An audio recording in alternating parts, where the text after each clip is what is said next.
Okay, so let's talk about the video.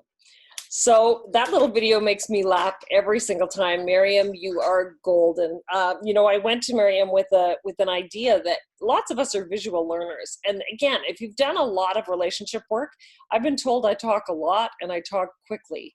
And so those of you that have done a lot of relationship work will probably understand what it is that I'm trying to share verbally.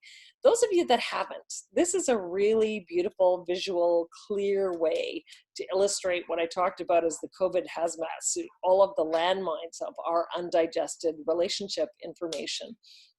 And all of those things that we're walking around with.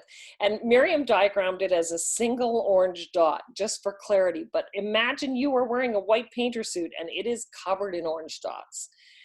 And when you're sitting having a conversation with somebody and something gets poked for you, the opportunity is that we're supposed to clear all those orange dots off our suit. We are supposed to take the opportunity when something brings awareness to the unhealed emotional energy on our suit.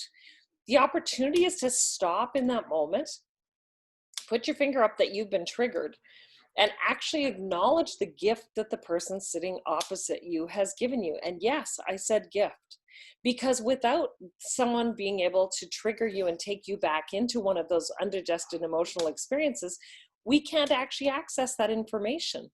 So it's important to stop, acknowledge the trigger, and be able to engage that person, because speaking that old wound into the air is part of what heals it.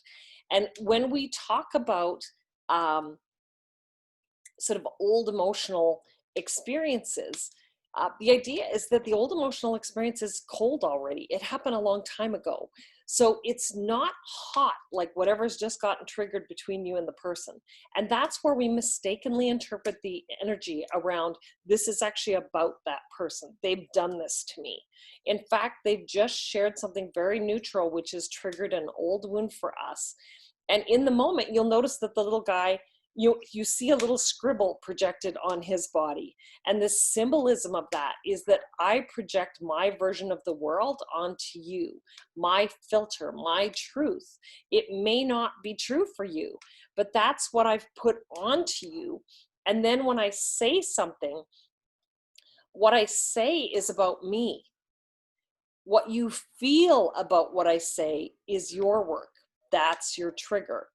So you'll notice that partner A projects the little scribble onto partner B, and then you see the little bomb go out and it explodes the landmine on partner B's chest. And then you see a little question mark go up on his head. And what happens is he goes into an old story in his head about what's happened emotionally. And that's not a conscious process. It's a feeling. We have to bring it into awareness, shine the little awareness light on that old experience to be able to explain it. And then the same thing happens to the other partner. The partner B projects his experience onto partner A, and you see the little bomb go out and it lands on the landmine, and partner A ends up in the middle of an old emotional experience. And here's the gift. When we are able to stop making our triggered pieces about the people that we're in relationship with, we start to be able to heal ourselves and them. And in sharing and being vulnerable, the key is vulnerability. Vulnerability, most of you know Brené Brown. I love her. I know you do too. Watch her stuff. Pay attention to what she's teaching. What she's trying to tell you is that vulnerability is the key to intimacy and relationships. It's the doorway in.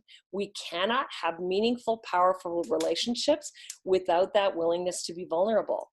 So when we step in and open up the little trapdoor to that wounded landmine, and we share with the person who's sitting with us what happened for us, what our experience, what the beliefs that were created in that moment were, how they've impacted the rest of our life, the person sitting opposite us has this moment of, oh my God, I can see you. I can see you. I can totally put myself in your shoes, because essentially I've just been given the opportunity to understand your reality. I got a peek in view, because my view is not real of what your experience is. My view is just my view. It's about me. when I'm able to hear what's true for you, I actually get a chance to learn about who you really are. And in that moment, I get a chance to be empathetic, be compassionate. And then I get the chance to share what got triggered for me. And like I said, very often, not always, but often it's I've done it wrong. Who I am isn't right. What I'm doing isn't good enough for you. And there's a million stories of that. And the impact of that is long lasting and damaging. And each of us wants to be seen and loved for who we are, not for who other people decide we should be or who they think we could be or how we could fit into their lives. And so when we go through that process, you see the two little characters. My favorite part of how Miriam diagrams that is they share those experiences with each other and then they laugh. And that laugh kills me every single time. But the idea is that we come together in understanding and we create trust and we create relationship. That's the goal. This entire journey, like I said, is to clear that hazmat suit of old relationship wounds until we can actually begin to love ourselves and be kind to ourselves. Because imagine what this world will look like. We think COVID is a virus. I actually think COVID has come to put the focus back on the things that we've missed, the things that we are no longer putting our awareness on, the importance of our relationships, the importance of the people around us.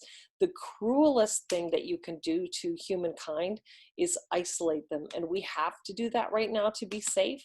But by God, you can do this work by Zoom, you can do it by video, you can do it by FaceTime. Reach out and connect with the people who are important to you, and let's start creating this shift.